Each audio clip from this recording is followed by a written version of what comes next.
আলহামদুলিল্লাহ ওয়াহদা ওয়াসসালাতু ওয়াসসালামু আলা মান লা নাবিয়্যা বাদা। সম্মানিত দর্শক মণ্ডলী, আপনাদের পক্ষ থেকে একটি অতীব গুরুত্বপূর্ণ জিজ্ঞাসা, যা সাধারণত আমাদের দিকে দেখা যায়, বিভিন্ন জেলাতে দেখা গেলেও বাংলাদেশ রাজশাহী জেলায় খুব বেশি দেখা যায়, যে বিবাহে মেয়েকে কবুল বলানো কি শরীয়ত সম্মত? মেয়ের কাছে গিয়ে কি মেয়েকে কবুলের কথা বলতে হবে? যা আমাদের দিকে দেখা যায়, আমি বিভিন্ন দিন দেখেছি যে যেই বৈঠকে বর বসে আছে সেখান থেকে কাজী সহ কিছু মানুষ, মৌলানা সহ, মেয়েটা যেখানে বসে আছে সেখানে যায়। সেখানে গিয়ে বলে যে অমুক নিবাসী অমুক, এত টাকা নগদ, এত টাকা বাকি, তোমার সাথে তোমাকে বিবাহ করার জন্য এসেছে, তুমি তাকে স্বামী সত্ত্বে কবুল করো। তখন সে বলে কবুল করলাম। এভাবে তাকে 3 বার বলিয়ে নেওয়া হয়। আবার সাক্ষী ওখানে শোনার জন্য যায়। বিভিন্ন জেলাতে তার বিভিন্ন পদ্ধতি দেখা যায়, যা আমি বক্তৃতার মধ্যে আপনাদের সামনে তার ধরন নকল করেছি। আমরা এখানে সংক্ষিপ্তভাবে বলতে চাচ্ছি যে বিবাহের বৈঠকে মেয়েকে কবুল পড়ানো যাবে না। এটা একটা নাজায়েজ নীতি, যে নীতি জোরালোভাবে পরিহার করতে হবে। মেয়ের পিতা বিবাহ বৈঠকে বসে মেয়ের পক্ষ থেকে মেয়ের পিতাই প্রস্তাব পেশ করবে বরের কাছে, বর তা কবুল করবে। এটাই হলো পদ্ধতি। আপনি দেখতে পারেন অনেক দিন আগে আমি আপনাদেরকে আদর্শ পরিবার বইটিতে কিভাবে বিবাহ পড়াতে হবে তার নিয়ম সুন্দরভাবে লিখে রেখেছি। খুতবা সহ বিষয়টি আমি আপনাদের কাছে স্পষ্ট করেছি লিখিতভাবে। আমরা বিষয়টি আপনাদের কাছে আবারও মৌখিকভাবে অনলাইন আল ইতেশাম টিভির মাধ্যমে স্পষ্ট করছি, এ মর্মে যে মেয়ের কাছে বিবাহ পড়াতে হবে না, মেয়ের কাছে বিবাহ পড়ানো জায়েজ নয়। আগে খুতবা হবে, তারপরে মেয়ের পিতা বরকে লক্ষ্য করে বলবেন, এত টাকা নগদ, এত টাকা বাকিতে আমার মেয়ে, নাম উল্লেখ করে বলতে পারেন, তোমার সাথে বিবাহ বন্ধনে আবদ্ধ হতে রাজি, তুমি তাকে স্ত্রী হিসেবে কবুল করো। তখন সে বলবে কবুল করলাম। রাসূল সাল্লাল্লাহু আলাইহি সাল্লাম গুরুত্বপূর্ণ কথা ভালোভাবে মুখস্থ রাখার জন্য 3 বার বলতেন। আমরা সে হাদিসের ভিত্তিতে কথাটি 3 বার বলার জন্য বলতে পারি, যে মেয়ের পিতা কথাটি বারবার 3 বার বলবেন, আর বড় 3 বার স্বীকৃতি জানাবে, জি কবুল করলাম, কবুল করলাম। এটাই ছিল বিবাহের পদ্ধতি। এছাড়া মেয়ে বিবাহ বসবে কি না সেটা মেয়ের পিতার ব্যাপার। মেয়ের পিতা তার কাছে অনুমতি নেবে। এ ব্যাপারে একাধিক হাদিস রয়েছে।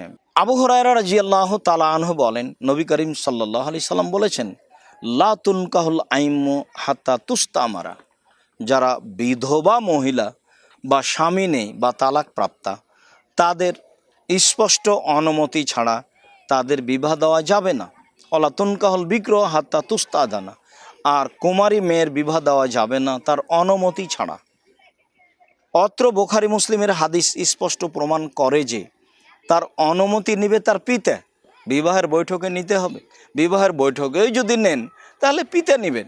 মেয়ের কাছে গিয়ে বলতে পারে যে আম্মু বিবাহ পড়াতে আমি যাব কি, সেটাও তিনি বলতে পারেন। বা আনুষঙ্গিক আরও যখন কথাবার্তা চলতে থাকে তখন সে জেনে নিতে পারে যে তার মেয়ে এই বিবাহতে রাজি আছে কি না। ওই সময়ে সাহাবিগণ বলেছিলেন, আল্লাহ রাসূল অকাইফা ইদনুহা, মেয়েটা যে রাজি আছে এটা কি দিয়ে বোঝা যাবে? তো আল্লাহ রাসূল বললেন, আন্তাস কথা, ও যদি চুপ থাকে তাহলে বুঝতে হবে যে মেয়ে বিবাহতে রাজি আছে। অন্য হাদিসে এসেছে, ও যদি হেসে উঠে তাহলেও রাজি আছে, ও যদি চুপ থাকে তাহলেও রাজি আছে, ও যদি কেঁদে উঠে তাহলে রাজি নেই, এ বিবাহ পড়ানো যাবে না। আর যদি না করে দেয় তাহলে সে বিবাহ পড়ানো যাবে না। বুখারী মুসলিমের এক হাদিসে এসেছে, একজন লোক তার মেয়েকে জিজ্ঞাসা না করেই তার অনিচ্ছায় বিবাহ দিয়ে দিয়েছিলেন। রাসূল সাল্লাল্লাহু আলাইহি সাল্লাম অবগত হয়ে সে বিবাহকে বাতিল করেছেন। তাহলে বোঝা যাচ্ছে যে অনুমতি নিতে হবে এ কথাই ঠিক, বিবাহ পড়াতে হবে এ কথা ঠিক নয়। আর অনুমতি নেবেন তার অভিভাবক, তার পিতা। তার পিতা না থাকলে তার অভিভাবক হিসাবে যারা থাকবে তারাই তার কাছে অনুমতি নেবে।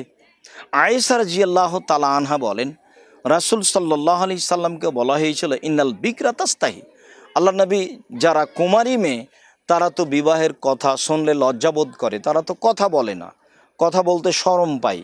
তাহলে তখন রসুল সাল্লাল্লাহু আলাইহি সাল্লাম বললেন রেজাহা সুমতাহা, রেজাহা সমতাহা। ও যদি চুপ থাকে তাহলে রাজি আছে, এটাই বুঝে নিতে হবে। তার পিতা বা তার অভিভাবক তার সামনে বিবাহের কথা বলবে, তখন সে যদি চুপ থাকে তাহলে ধরে নিতে হবে যে রাজি আছে। সম্মানিত দিনী ভাই বোন, বিষয়টি আমাদের কাছে খুব স্পষ্ট হয়েছে যে আসলে এদেশের প্রথা অনুযায়ী মেয়ের কাছে বিবাহ পড়ানো যাবে না, যা জায়েজ নয়। বিবাহের সম্মতি মেয়ের পিতাই নেবেন বা অভিভাবক নেবেন, তারপরে মেয়ের সম্মতি পিতা বা অভিভাবক বৈঠকে জানাবেন, বরের সামনে পেশ করবে, তখন বর সেটাকে কবুল হিসাবে সমর্থন জানাবে, দুইজন সাক্ষী শুনবে। রাসূল সাল্লাল্লাহু আলাইহি সাল্লাম বলেছেন লা নিকাহা ইল্লা বিওয়ালিন, অভিভাবক ছাড়া বিবাহ হয় না, পিতা ছাড়া বিবাহ হবে না, অভিভাবক ছাড়া বিবাহ হবে না। তিনি বলেছেন লা নিকাহা ইল্লা বিশাহিদাইনি, দুইজন সাক্ষী ছাড়া বিবাহ হবে না। একটা বিবাহ বৈধ হওয়ার জন্য অভিভাবক লাগবে, একটা বিবাহ বৈধ হওয়ার জন্য দুজন সাক্ষী লাগবে, তাহলে বিবাহ হবে। সম্মানিত দিনী ভাই বোন, বিষয়টি আমাদের কাছে খুব ভালোভাবে স্পষ্ট হয়েছে, আশা করি ইনশাআল্লাহ। আল্লাহ আলাম বিসসাওয়াব। সাল্লাল্লাহু আলা নবী ওয়া সাল্লাম। আসসালামু আলাইকুম ওয়া রাহমাতুল্লাহ।